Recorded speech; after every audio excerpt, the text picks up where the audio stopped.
this paper on behalf of Father Matthew. The paper is on Catholic spiritual heritage as reflected in the JY Itinerary of Holiness. Towards holiness, under the mentoring of Jesus, the caring, interacting God. So let me begin by defining holiness. Wikipedia defines holiness as the state of being holy or sacred. According to the Catholic Encyclopedia, the word holiness derives from two Greek words, hagios, which means separation, and hosotes, which means any matter of religious awe. It also means that which has received God's seal. The Latin words for holiness is sacra or sanctus.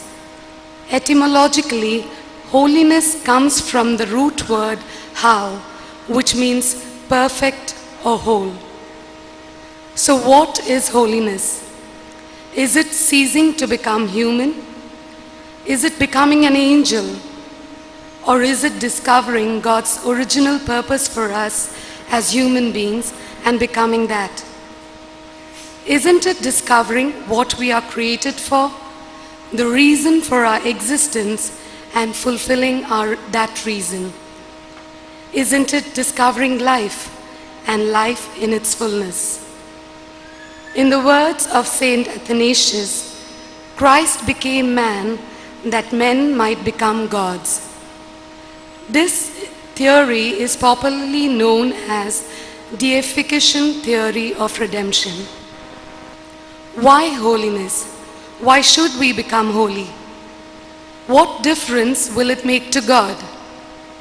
Who is the beneficiary of our holiness? I think first and foremost, it is we ourselves. By becoming holy, we discover a new meaning in life.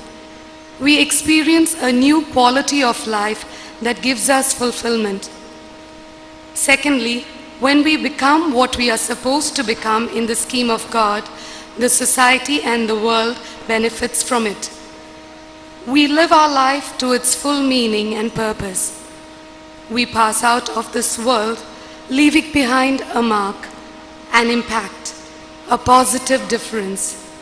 In short, we make a contribution that is unique, something that no one else can make.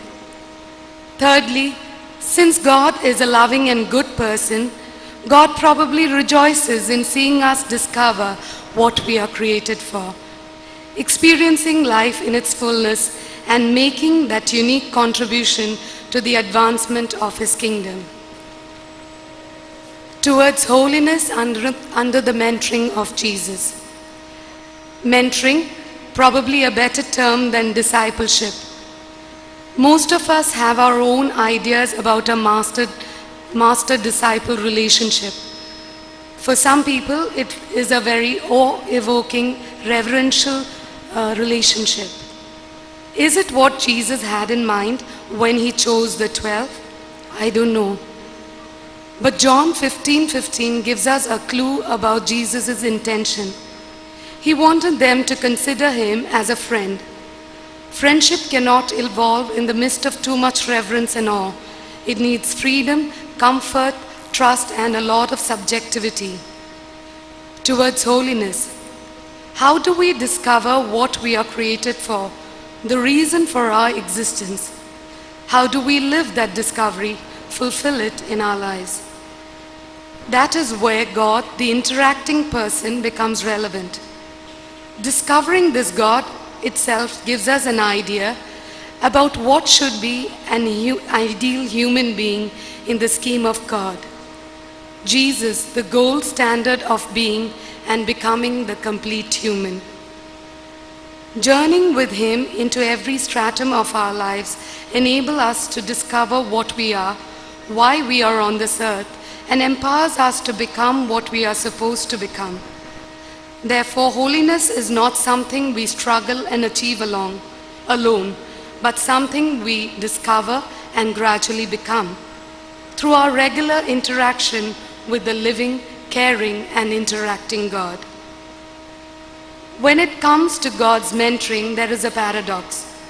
All of us grow in holiness with our constant interaction with Him. But the product of His mentoring is unique. None of us will become a stereotype product. This is evident when we look at the 12 whom He mentored. Peter was different from Andrew and John from James, even though they were from the same families. Towards holiness through Jesus, the living, caring, and interacting God. From time immemorial, in many cultures, God was considered a distant, impersonal, awe-inspiring reality. Somewhere along the history, the Jewish people discovered God as a personal God who can hear, see, who is concerned about their struggle, and who chose to come down to their midst to deliver them. In the fullness of time, God decided to become human and walk among us. One of the greatest discoveries I ever had in my life is that God is a caring person who is eager to interact with us.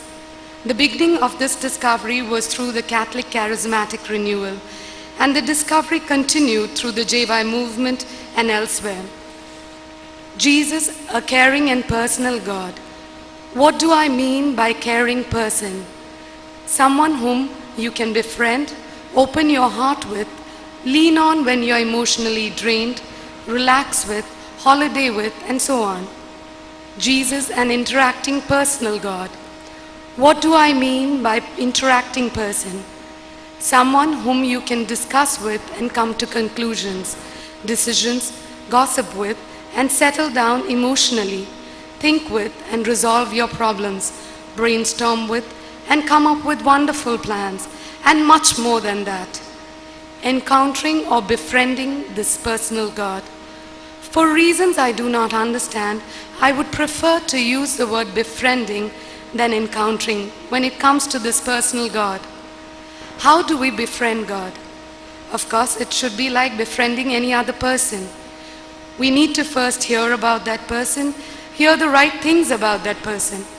If we already have misconceptions of God, that itself becomes an obstacle to befriend Him. When we hear the truth about this caring and interacting God, we become eager to meet Him. Where do we experience Him today? While He pitched His tent among His people and walked among them 2,000 years ago, they saw Him, heard Him, and touched Him. But after His resurrection, His identity has once again become spiritual. So how do we meet Him today? I think finding answer for that question is crucial to talk about perseverance and holiness.